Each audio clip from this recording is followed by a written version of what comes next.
Hello guys, so this is the part 2 of ulcer sinus and fistula वाली जो video थी उसका ये पार्ट 2 है जिसमें हम आगे के अल्सर्स और साइनस फिस्टुला मतलब बेसिकली हम ये चैप्टर कंप्लीट करने की कोशिश करेंगे। ठीक है, तो अभी तक हमने मेन जो बेसिक जो बहुत ही इंपॉर्टेंट टाइप के अल्सर्स थे, arterial ulcer, venous ulcer, trophic ulcers, traumatic ulcer, उन सब के बारे में पढ़ा। अब हम थोड़ा और डिटेल में जाते हैं और अगले टाइप के अल्सर्स पढ़ते हैं। ठीक है, तो नेक्स्ट है इन्फेक्टिव अल्सर। इसके बारे में मैंने ज्यादा इसलिए नहीं लिखा क्योंकि जिस टाइप का इन्फेक्शन होगा उस टाइप का अल्सर, जैसे बहुत कॉमनली एग्जाम्पल होता है सिफिलिटिक अल्सर। तो सिफिलिटिक अल्सर जो सिफिलिस का इन्फेक्शन होता है उसमें सिफिलिटिक अल्सर्स मिलते हैं, तो वो उसका हम जो जितना भी है ना पैथोजेनेसिस, वो जब हम ये वाली डिजीज पढ़ेंगे तो और अच्छे से पढ़ेंगे, तो इसलिए मैंने इसको ज्यादा यहाँ पे डिस्क्राइब नहीं किया। ठीक है, नेक्स्ट है हमारा बहुत इंपॉर्टेंट ट्रॉपिकल अल्सर। अब ये जो ट्रॉपिकल अल्सर्स होते हैं और जो ट्रॉफिक अल्सर्स होते हैं वो बहुत कॉमनली कंफ्यूज हो जाते हैं। हमने ट्रॉफिक अल्सर पिछली वीडियो में पढ़ी थी कि जहाँ पे ऐसा ये जो ट्रॉफिक अल्सर होते हैं वो ऐसी जगह बनते हैं जहाँ पे जो हमारा मतलब जो हमारी एबिलिटी होती है एप्रिसिएशन ऑफ पेन या वो ही लॉस्ट हो जाती है, तो वहां पे हमें पेन फील ही नहीं होता। तो वहां पे इतना क्या कहते हैं नेक्रोसिस, इश्चीमिया, ये सब हो रहा है लेकिन हमें पेन फील नहीं हो रहा। वहां पे नर्व्स भी एक तरीके से डेड हो गए हैं या जो भी जैसे डायबिटिक कंडीशन में होता है, तो उसकी वजह से अल्सर बनता है, उसको कहते हैं ट्रॉफिक अल्सर। ये है ट्रॉपिकल अल्सर। इसमें क्या होता है, इसका जो मोस्ट कॉमन या मोस्ट कैरेक्टरिस्टिक फीचर है वो है कैलसनेस। कैलसनेस मतलब हार्डनेस। तो इस अगर कोई भी अल्सर है उसमें बहुत ज्यादा कैलसनेस मिल रही है, बहुत ज्यादा मिल रहा है, तो हार्डनेस नहीं कैलसनेस मतलब होता है कि यहाँ पे क्या होता है ना कि बहुत ज्यादा ग्रोथ, या जैसे किलॉइड आपने देखा होगा उसमें कितना ज्यादा ओवर ग्रोथ हो जाती है सेल्स की, है ना, वैसे कैलसनेस बहुत ज्यादा वहां पे ग्रोथ सी लगेगी। तो ulcer is callousness towards healing. Most characteristic feature of this ulcer is callousness towards healing. ठीक है, अब इसका कैरेक्टर क्या होता है, इसका जो एज होते हैं वो स्लाइटली रेज्ड होते हैं। ये डिस्चार्ज निकालता है, सीरो सिंग्विनस डिस्चार्ज। इसमें पेन प्रेजेंट होता है और इसमें एक्यूट लिम्फेडेनाइटिस भी मिल सकता है, मतलब इसमें जो लिम्फ ग्लैंड्स होंगे वो भी थोड़े से स्वॉलन लगेंगे एक्यूटली। इसके अलावा स्प्रेडिंग टाइप का ये अल्सर होता है और ये heal after months and leave a parchment like pigmented scar. ठीक है, तो ये जो है ना बहुत टाइम के बाद मंथ लेता है इसको हील करने में, और ये अपने पीछे एक स्कार छोड़ जाता है। ठीक है, parchment like pigmented scar after healing also. तो ये होता है ट्रॉपिकल अल्सर। नेक्स्ट है क्रायोपैथिक अल्सर। क्रायोपैथिक अल्सर नाम से पता चल रहा है, इसमें क्या होता है ना, ये ऐसे अल्सर्स हैं जो इंटेंस जो कोल्ड टेम्परेचर होता है उसकी वजह से क्रायोपैथिक अल्सर्स फॉर्म हो जाता है। तो it is caused by intense cold and chilly weather. ठीक है, जैसे कि फॉर एग्जांपल चिलब्रेन्स बहुत ही कॉमन कंडीशन है, ओपीडीज में आती रहती है चिलब्रेन, और ये जनरली घरों पे भी लोगों को हो जाता है। बहुत कॉमनली मुझे भी बहुत बार हुआ है चिलब्रेन्स, तो इसलिए आई नो बहुत अच्छे से इसे कि इसमें कितनी इचिंग होती है एंड ऑल एवरीथिंग। तो चिलब्रेन्स क्या होता है, ये क्या होता है, बहुत ज्यादा इंटेंस कोल्ड या ठंडे के मौसम में क्या होता है कि ब्लिस्टर्स फॉर्म हो जाता है। तो intense cold lead to blister and ulcer formation, also known as perinosis.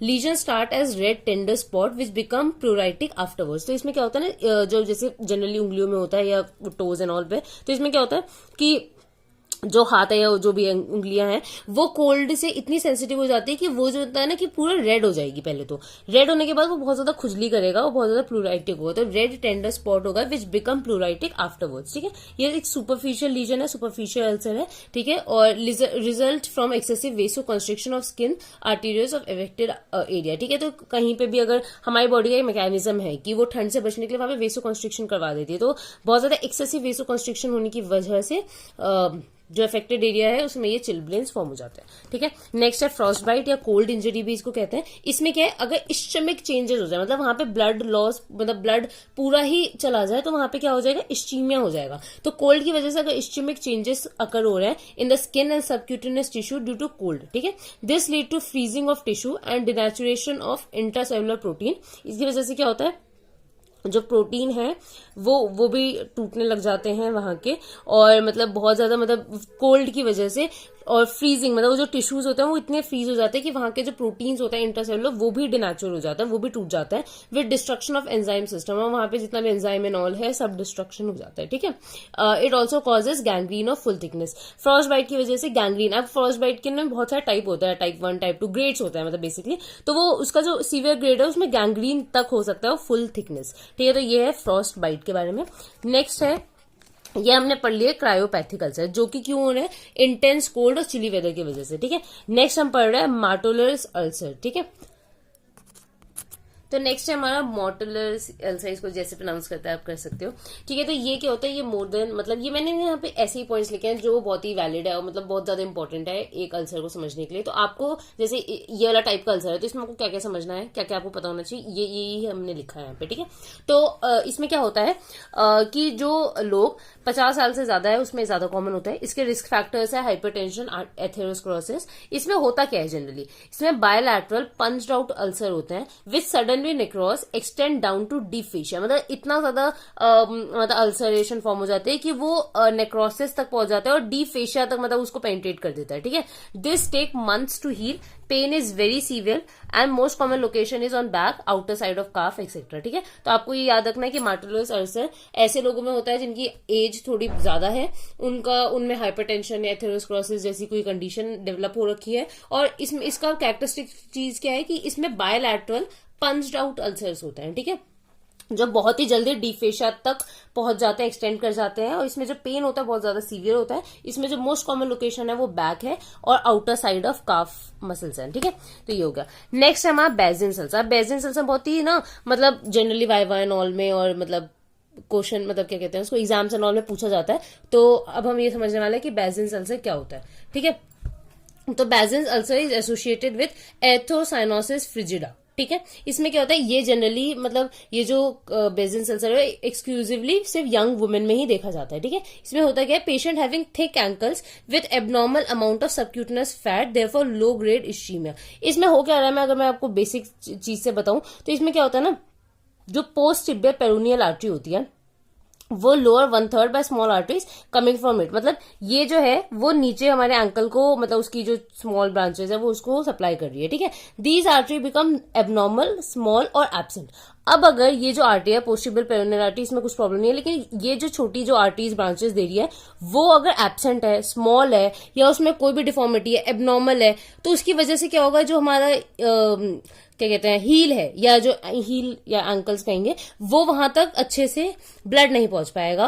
ठीक है, उसकी वजह से वहां पे लो ग्रेड इश्चीमिया फॉर्म हो जाएगा। ठीक है, and they will form Bazin's ulcer. ठीक है, तो ये इसका होता है। इसमें जो बेसिक क्लिनिकल फीचर जो फीमेल जो लेके आती है वो ये है कि ankle is sensitive to temperature. जो एंकल है वो बहुत ही सेंसिटिव है temperature, just not for only cold, वो हीट से भी बहुत ज्यादा सेंसिटिव है। ठीक है, और complicate into acute fat necrosis. और ये जो बेजिन्स अल्सर है वो अगर ट्रीट ना किया जाए तो एक्यूट फैट नेक्रोसिस भी हो सकता है, क्योंकि यहाँ पे जो सबक्यूटनस फैट है उसका नेक्रोसिस एंड ऑल सब कुछ पूरा इन्फ्लेमेशन है सब कुछ स्टार्ट हो जाएगा। इश्चीमिया हो रहा है बेसिकली, वहां पे नहीं पहुंच रहा तो सारे सेल्स मर रहे हैं, तो इसकी वजह से ये बहुत ही पेनफुल कंडीशन होती है।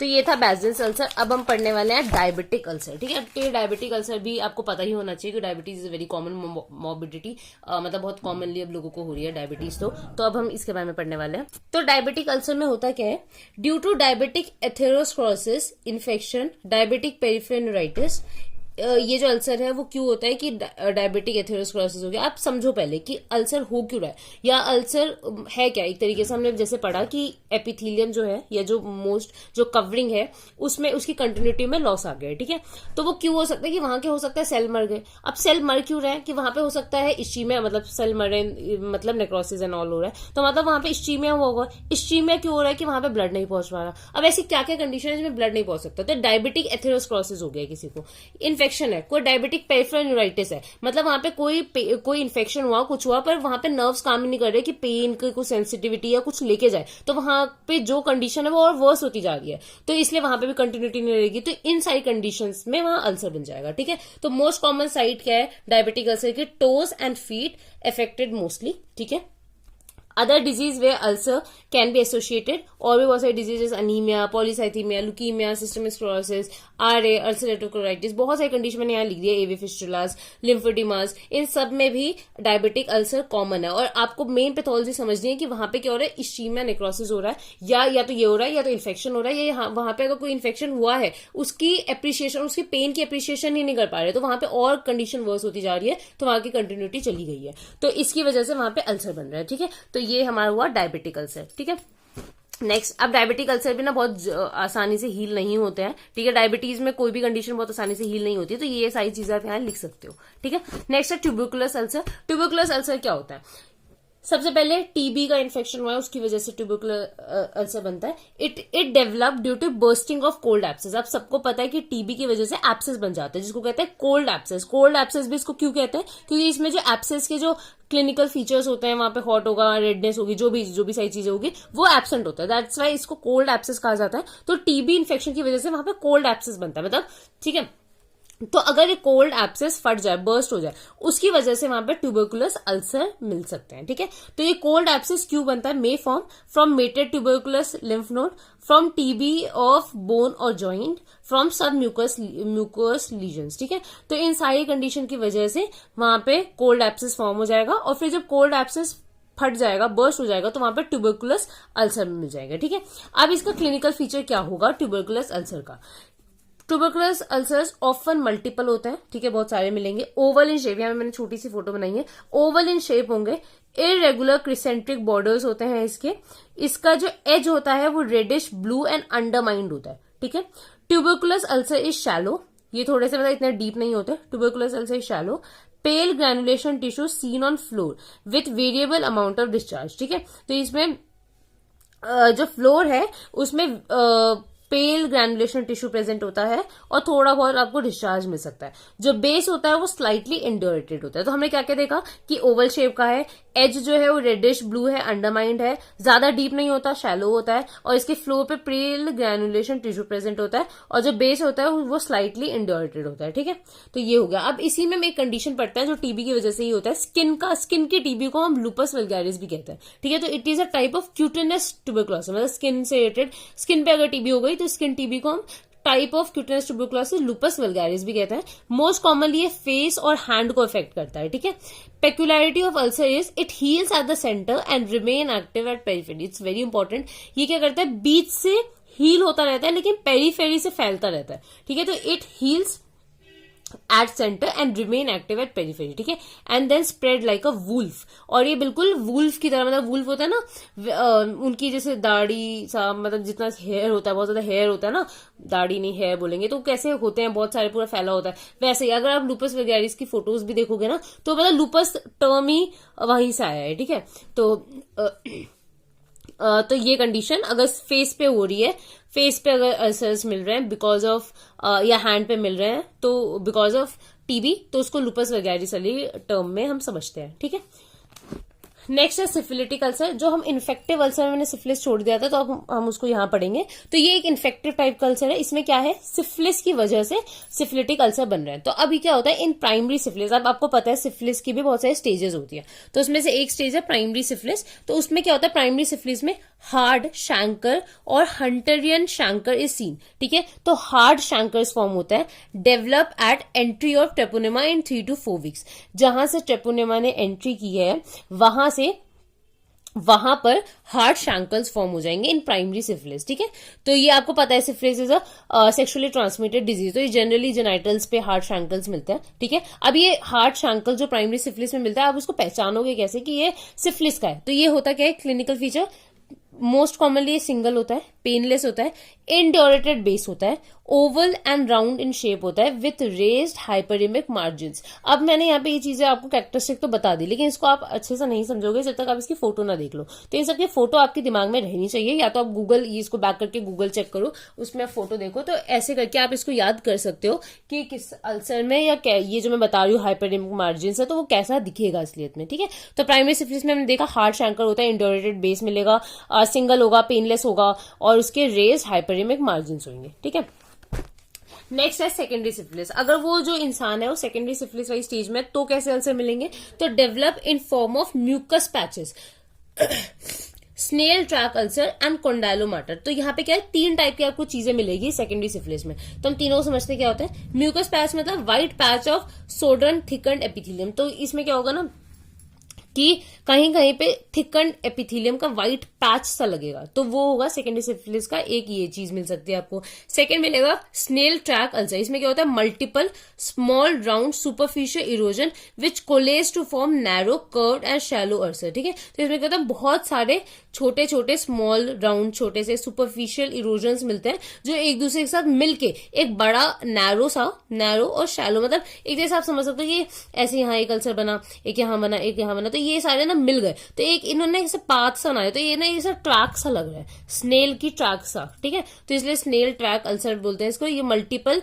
स्मॉल राउंड सुपरफिशियल इरोजन है ये, जो कि मिलके एक नैरो सा curved and shallow ulcer form कर लेते हैं, ठीक है। तो आपको सेकेंडरी सिफिलिस में ये भी मिल सकता है। थर्ड चीज जो मिलेगा वो होता है कोंडाइलोमा लाटा। ये जनरली ना हम बहुत बार पढ़ते हैं, कोंडाइलोमा हो गए, क्या होता क्या है इसको हम ये समझते हैं। तो ये होता है क्या, फ्लैशी वॉट लाइक ग्रोथ, ठीक है, मोस्टली एट म्यूकोक्यूटनस जंक्शन, ठीक है। तो मोस्टली म्यूकोक्यूटनस जंक्शन जैसे लिप्स पे या कोई भी ऐसे जंक्शन जहां पे स्किन और म्यूकस मेम्ब्रेन मिल रही है, ठीक है, तो वहां पे उस जंक्शन में मिलेगा, जैसे एंगल ऑफ माउथ, एनस के पास, वेल्वा एक्सेट्रा, यहाँ पे। तो यहाँ पे होगा क्या, रेज्ड फ्लैट व्हाइट हाइपरट्रोफाइज एपिथेलियम, तो थोड़े उभरे हुए फ्लैट से व्हाइट कलर के हाइपरट्रोफाइज, मतलब बहुत सारा हाइपरट्रॉफी सी हो रखी है, एपिथेलियम मिलेगा, which often present as fungating sessile masses, जो कि जनरली ना ऐसा लगता है कि बहुत सारा मांस इकट्ठा कर दे, वैसा सा कुछ लगेगा, फंगस है जो भी, ठीक है, इसलिए ये ऐसे बोलते हैं, ठीक है। इसलिए जनरलाइज लिम्फ नोड एनलार्जमेंट भी यहाँ मिल सकते हैं। मोस्ट कॉमन एपिट्रोक्लियल एंड सब ऑसिपिटल, आपको ये चीज याद रखनी है, यहाँ पे मैंने लिख भी दिया, और वैसे भी आपको याद रखनी है, कभी भी सिफिलिस एंड ऑल का कंडीशन होता है तो हम एपिट्रोक्लियल जो लिम्फ नोड्स होते हैं उनको, सब ऑसिपिटल लिम्फ नोड्स, इनको जनरली चेक किया जाता है, ठीक है। तो ये जनरलाइज लिम्फ नोड एनलार्जमेंट मिलेगा, मोस्ट कॉमनली एपिट्रोक्लियर और सब ऑसिपिटल एनलार्जमेंट मिलेगा, और लिम्फ नोड्स के एनलार्जमेंट मिलेंगे, ठीक है। तो ये हुआ सेकेंडरी सिफिलिस। नेक्स्ट है टर्शरी सिफिलिस। तो टर्शरी सिफिलिस में क्या होता है, इसमें लोकलाइज अल्सर्स मिलते हैं। इसमें हो क्या रहा है, टर्शरी सिफिलिस में हाइपर सेंसिटिविटी रिएक्शन हो जाता है, जिसकी वजह से hyper sensitive reaction consisting of granulation tissue with central necrosis. तो यहाँ पे बहुत सारे ग्रैनुलेशन टिश्यू और साथ ही साथ सेंट्रल नेक्रोसिस, मतलब ग्रैनुलेशन टिश्यू है और साथ ही साथ बीच में सेंट्रल नेक्रोसिस हो रहा है। जैसे कि अगर आपको कुछ एग्जांपल याद होगा तो हाइपर सेंसिटिव रिएक्शन के हमने टीबी एंड ऑल पढ़े थे, ये भी हाइपर सेंसिटिविटी रिएक्शन के ही एग्जाम्पल थे, है ना, टाइप 4 का। तो उसमें होता क्या था, बीच में हमारा सेंट्रली नेक्रोज होता था, साइड में हमारे एपिथेलॉइड सेल्स, सारे सेल्स एंड ऑल, फिर उसके बाहर ग्रैनुलेशन टिश्यू, फाइब्रोसिस, ये सब मिलता था, है ना। क्रॉनिक इन्फ्लेमेशन का साइन है, हीलिंग के साथ डिस्ट्रक्शन भी हो रही है साथ ही साथ। तो सिफिलिस में भी, टर्शरी सिफिलिस में भी क्या होगा, सेंट्रल नेक्रोसिस होगा, साथ ही साथ ग्रैनुलेशन टिश्यू होगा। इसमें होता कैसा है अल्सर, पंच्ड आउट अल्सर होता है, इंडोलेंट एज होता है, पेनलेसनेस, मतलब पेन नहीं मिलेगा। इसमें yellow grey gummatous tissue on the floor, yellow colour का टिश्यू भी फ्लोर पे मिलेगा, ठीक है। वॉश लेदर स्लाउज, ठीक है। On healing it leaves silvery tissue paper scar, ठीक है, हील करने के बाद ये सिल्वर टिश्यू पेपर जैसा दिखेगा, ठीक है। अब आपने देखा किसी को इस टाइप का कुछ अल्सर है, लेकिन आप बिल्कुल उसको कंफर्म नहीं कर दोगे कि आपको ये सेकेंडरी सिफिलिस में हो भैया, ये लो भाई अब तो तुम गए, या टर्शरी सिफिलिस में, नहीं। हम उसका कुछ टेस्ट कराएंगे, तो WR Kahn and VDRL test करवाए जाते हैं, ये सब पॉजिटिव आएगा। लिम्फ नोड कभी कभार not enlarge unless secondary infected, कभी कभार टर्शरी सिफिलिस में लिम्फ नोड एनलार्ज नहीं होते अनलेस वो सेकेंडरी इन्फेक्टेड है, ठीक है। मोस्ट कॉमन साइड क्या है टर्शरी सिफिलिस के अल्सर होने की, subcutaneous bones, example tibia, sternum, ulna और स्कल, और एंटीरियर सरफेस और स्क्रोटम में और टंग में, ठीक है। तो ये हमने पढ़ लिया सिफिलिस के बारे में। नेक्स्ट पढ़ते हैं सॉफ्ट शैंकर्स और शैंक्रोइड। अगर आपको वीडियो जो है वो बहुत ज्यादा ही इन्फॉर्मेटिव लग रही है और बहुत ज्यादा ही खिचपिच सा लग रहा है, तो आप थोड़ा पॉज कर करके देखना, तो आपको सारी चीजें अच्छे से समझ आएगी। मुझे एक ही वीडियो में सब कुछ इंक्लूड करना है, दैट्स व्हाई मैं थोड़ा सा जल्दी चल रही हूँ, ठीक है।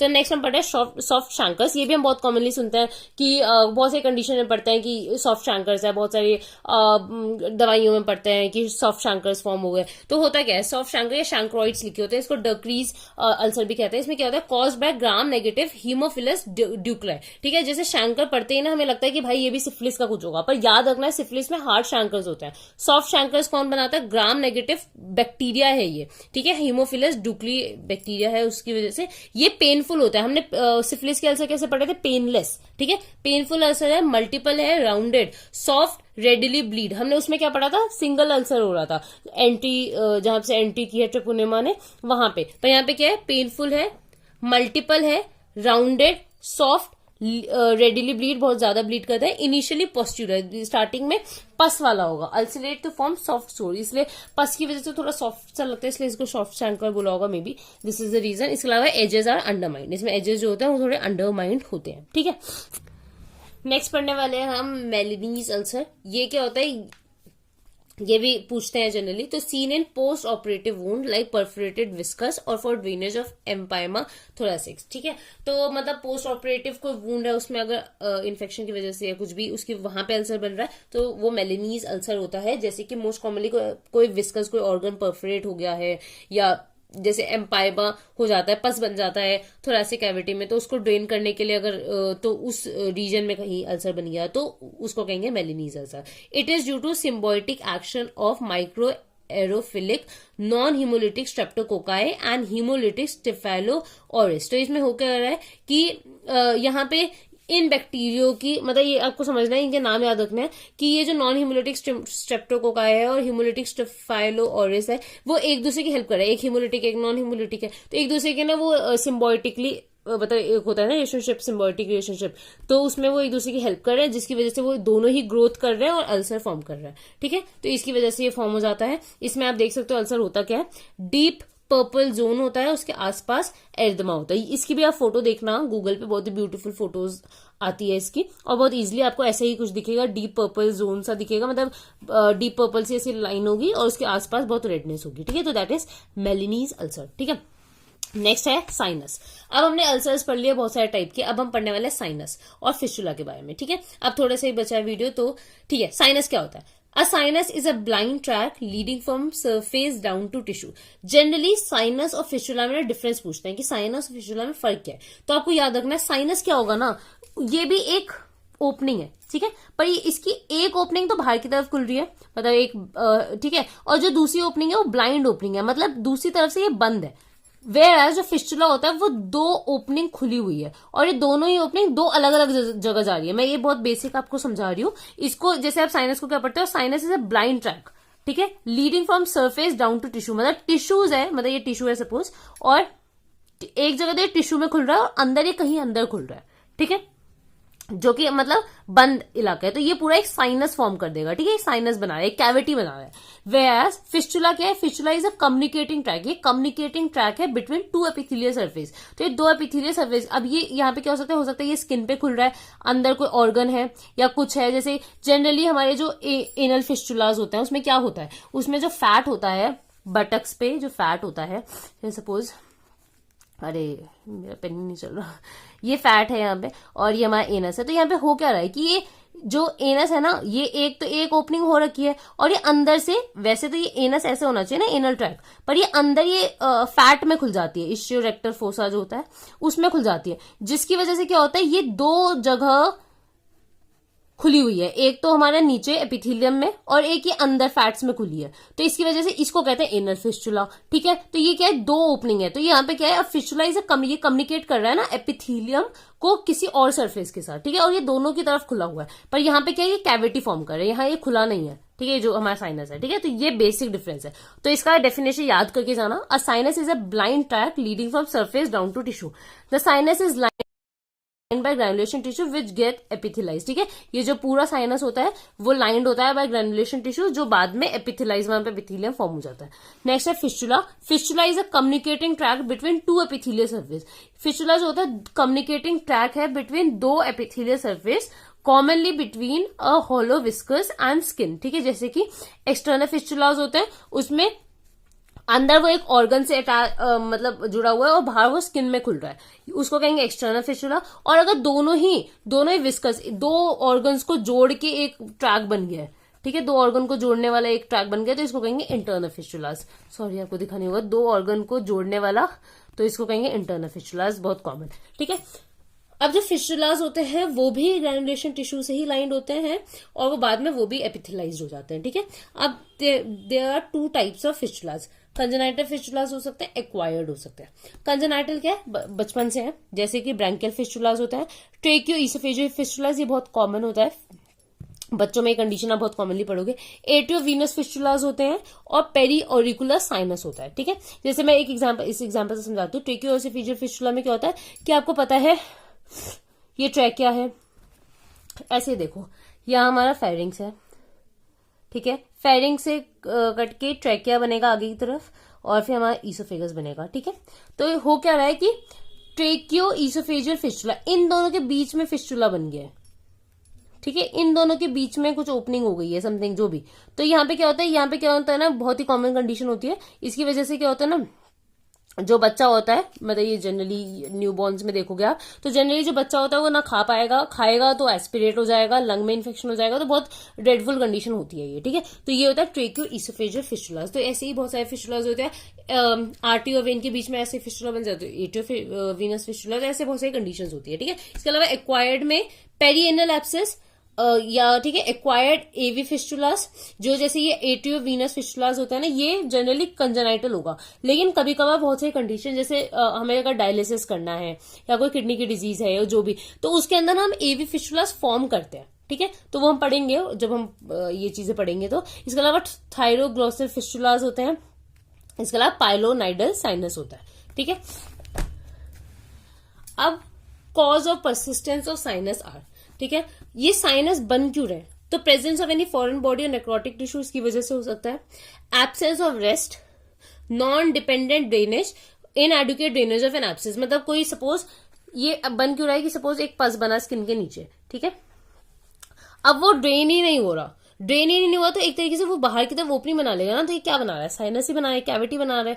तो ये अगर ड्रेनेज ना हो पाए, इनएडुकेटली अगर हो रहा है, ठीक है, एनी स्पेसिफिक क्रॉनिक इन्फेक्शन है जैसे टीबी, एक्टिनोमाइकोसिस जो भी, या अगर ट्रैक जो है वो एपिथेलाइज्ड हो गई है बहुत आसानी से, वहां पे एपिथेलिया जैसे एब्सेस बना है ना, या कुछ भी वहां पे फॉरेन बॉडी इकट्ठा हुई और जो वो इलाका था वो पूरा एपिथेलियम से भर गया, तो एक तरीके से ये वापस कैविटी बना लेगा, तो एपिथेलाइज हो गया बहुत जल्दी ट्रैक। या surrounding contain dense fibrous around the wall of track as in a chronic empyema और presence of any malignant disease में आप सबको साइनस दिखेंगे। अब इसमें लोकल एग्जामिनेशन क्या क्या करवाओगे? तो एग्जामिनेशन क्या क्या होता है, तो हम डायरेक्शन और डेप्थ देखते हैं साइनस की, presence of any foreign body check करते हैं, कम्युनिकेशन चेक करते हैं फिस्टुला का कि वो कौन से विस्कस से ज्वाइन है और कोई डिस्चार्ज वहां से निकल रहा है नहीं, ये सब का हम एग्जामिनेशन करते हैं। इसमें स्पेशल एग्जामिनेशन क्या करवाएंगे? एग्जामिनेशन करवाएंगे डिस्चार्ज का और एक्सरे करवाएंगे और एक्सरेज करवाएंगे। ठीक है, इसके अलावा पैथोलॉजिकल साइनसेस अब पढ़ेंगे, हमने फिस्टुलास पढ़ लिया, अब साइनस पढ़ रहा है। ये भी दो टाइप के होते हैं, कंजेनाइटल और एक्वायर्ड। कंजेनाइटल में आता है जैसे umbilical sinuses, urachal, sacral, coccygeal, pre auricular. Acquired में pilonidal, post surgical, actinomycosis, osteomyelitis और ट्यूबरकुलोसिस। अब ये सारे के बारे में आप समझ सकते हो बहुत ही आसानी से, लेकिन मेन जो मेरे को आपको बताना है वो है पिलोनाइडल साइनस, क्योंकि ये बहुत कॉमनली ये भी पूछते हैं। ठीक है, तो पिलोनाइडल साइनस होता क्या है? It arises from loose hair shaft that shed from body and migrate to natal cleft. इसमें होता क्या ना, ये जनरली मिलता कहाँ है बता देती हूँ। जैसे ये हमारा बैक है, ये हमारे बटक्स है, तो ये जस्ट यहाँ पे ना हेयर होता है, हेयर शाफ्ट है जो भी, उसके अंदर ना उसकी ब्लॉकेज की वजह से या इस एरिया की इन्फेक्शन की वजह से यहाँ पे बहुत ज्यादा पस एंड ऑल जो भी इन्फेक्शन की वजह से क्रिएट हो गया और वो ब्लॉक हो गया वो एरिया, तो वहां पे क्या बन जाएगा? साइनस। इसको कहेंगे पिलोनेडल साइनस, बहुत बेसिक लैंग्वेज मैंने बताया। ठीक है, तो अब इसको हम पढ़ लेते हैं डेफिनेशन। तो it arise from loose hair shaft that shed from body and migrate to natal cleft during walking. ठीक है, usually earlier asymptomatic but with blockage and infection of sinus a painful swelling develop. ठीक है, इसमें discharge भी होता है, pen भी बहुत होता है और इसका रिकरेंस होने के भी बहुत ज्यादा चांसेस होते हैं, तो इसको कहते हैं पिलोनाइडल साइनस। ठीक है, तो आई होप मेरे को लगता है कि इस वीडियो में कुछ ज्यादा ही हमने पढ़ाई कर ली है, पर अगर आप ये वीडियो पढ़ लोगे, देख लोगे एक दो बार, तो आपको सारे अल्सर, साइनस और जो बहुत इंपॉर्टेंट चीजें है वो अच्छे से क्लियर हो गई होगी। अगर आपको कुछ भी डाउट हो तो please let me know in the comment section, मैं उस पर एक और वीडियो बना दूंगी छोटी सी, अगर कुछ आपको ना समझ आया हो। और that's it for this video guys. अगर आपको किसी और टॉपिक पे वीडियो चाहिए तो आप मुझे बता देना, मैं भी थक गई हूँ, तो अब एंड करते हैं इस वीडियो को। तो that's it for this video guys, I hope you like this. अपने फ्रेंड्स के साथ शेयर करना, सब्सक्राइब कर देना। तो बाय बाय गाइस।